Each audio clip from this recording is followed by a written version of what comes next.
नमस्कार विद्यार्थी मित्रांनो, स्वागत आहे तुमचे विजयश्री अकॅडमी या यूट्यूब चॅनलमध्ये। या यूट्यूब चॅनलच्या माध्यमातून आपण T E T paper first आणि सेकंडचे प्रिपरेशन करत आहोत आणि त्यासाठी आपण विविध विषयावरील प्रश्नपत्रिका सोडवून घेत आहोत आणि वेगवेगळ्या प्रश्नसंचसुद्धा तुम्हाला देत आहोत, जेणेकरून तुमची जास्तीत जास्त प्रश्नांचा सराव होऊन टी-ई-टीमध्ये तुम्ही जास्तीत जास्त मार्क्स कवर करणार।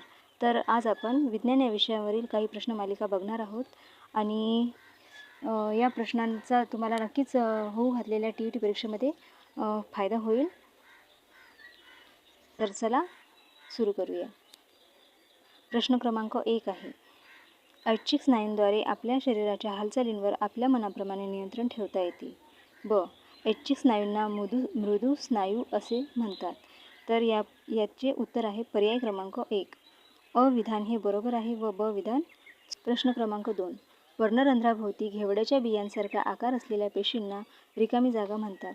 तर आपला पर्याय क्रमांक 3, रक्षक पेशी। पर्णरंध्राभोवती घेवड्याच्या बियांसारखा आकार असलेल्या पेशींना रक्षक पेशी असे म्हणतात। प्रश्न क्रमांक 3 आहे, सर्व वनस्पतींमध्ये प्रामुख्याने वाढ या भागात आढळून येते। अ मूळ, ब फुले, क खोड आणि ड पाने। तर आपल्या प्रश्नाचे उत्तर आहे पर्याय क्रमांक 4, वरील सर्व।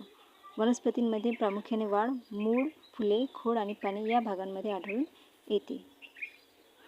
प्रश्न क्रमांक 4 आहे, आपल्या त्वचेचे बाह्य आवरण अभिस्तर ऊतींचे बनलेले असते आणि विधान ब आहे, अभिस्तर ऊती सरळ ऊतीचा प्रकार आहे। तर या प्रश्नाचे उत्तर आहे पर्याय क्रमांक 4, दोन्हीही विधाने बरोबर आहेत। प्रश्न 5 आहे, विधान अ, सरलपट्टकी अभिस्तर ऊतीतील पेशी बारीक चपट्या असतात। विधान ब, या ऊती रक्तवाहिन्यांतील स्तर, फुफ्फुसातील वायुकोश, अन्ननलिका व तोंडाच्या आतील स्तरात आढळतात। तर या प्रश्नाचे उत्तर आहे पर्याय क्रमांक 4, दोन्ही विधाने बरोबर। प्रश्न क्रमांक 7 आहे, सत्य विधान ओळखा।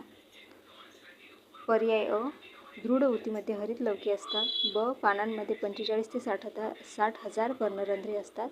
क, ग्रंथीमय अभिस्तर ऊती घाम तसेच तैलीय पदार्थ उत्सर्जित करतात। ड, श्वासपटलाचे स्नायू ऐच्छिक असतात। तर यामध्ये सत्य विधाने आहेत पर्याय क्रमांक 2, ब आणि क। पानामध्ये 45 ते 60 हजार पर्णरंध्रे असतात आणि क, ग्रंथीमय अभिस्तर ऊती घाम तसेच तैलीय पदार्थ उत्सर्जित करतात।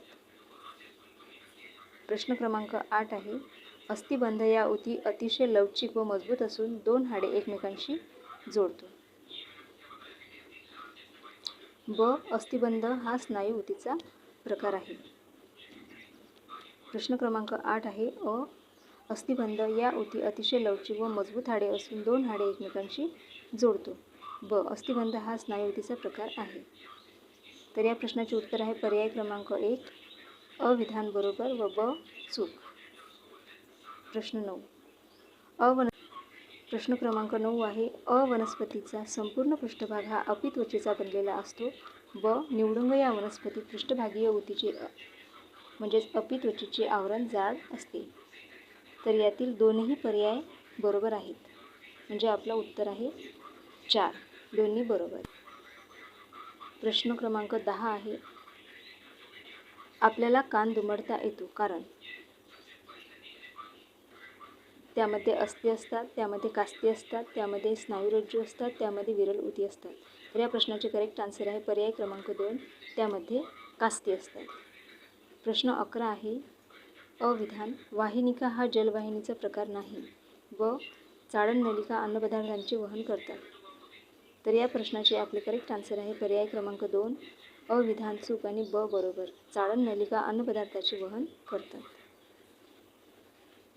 प्रश्न क्रमांक 12 आहे, जाड व्यक्तीपेक्षा बारीक व्यक्तींना थंडी जास्त वाजते कारण बारीक व्यक्तीमध्ये पर्याय 1 आहे, रक्ताचे प्रमाण कमी असते। पर्याय 2, चरबीयुक्त ऊतीचे प्रमाण जास्त असते। पर्याय 3, चरबीयुक्त ऊतीचे प्रमाण कमी असते। पर्याय 4, पाण्याचे प्रमाण कमी असते। तर या प्रश्नाचे करेक्ट आन्सर आहे पर्याय क्रमांक 3, चरबीयुक्त ऊतीचे प्रमाण कमी असते।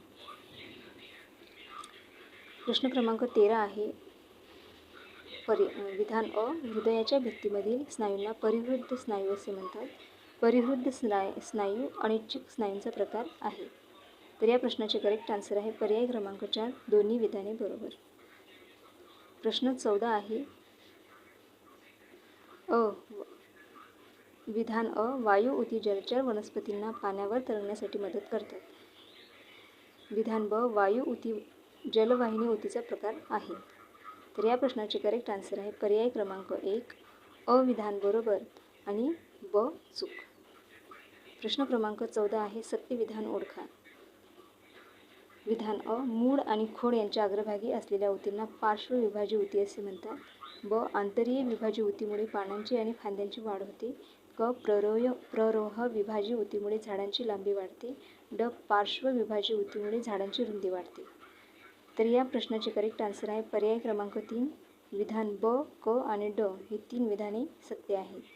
आंतरीय विभाजी ऊतीमुळे पानांची आणि फांद्यांची वाढ होते. प्ररोह विभाजी ऊतीमुळे झाडांची लांबी वाढते आणि पार्श्व विभाजी ऊतीमुळे झाडाची रुंदी वाढते. प्रश्न क्रमांक 16 आहे वनस्पतीमध्ये दृढ ऊतींच्या भित्तिकांमध्ये रिकामी जागा थर सिमेंटप्रमाणे कार्य करतो. तर या प्रश्नाचे करेक्ट आन्सर आहे पर्याय क्रमांक 1, लिग्निन. प्रश्न 17 आहे विधान अ, मलमलचे कापड अंबाडीच्या दृढ तंतूंपासून बनते. विधान ब, अंबाडीच्या तंतूमध्ये स्थूल ऊती असते.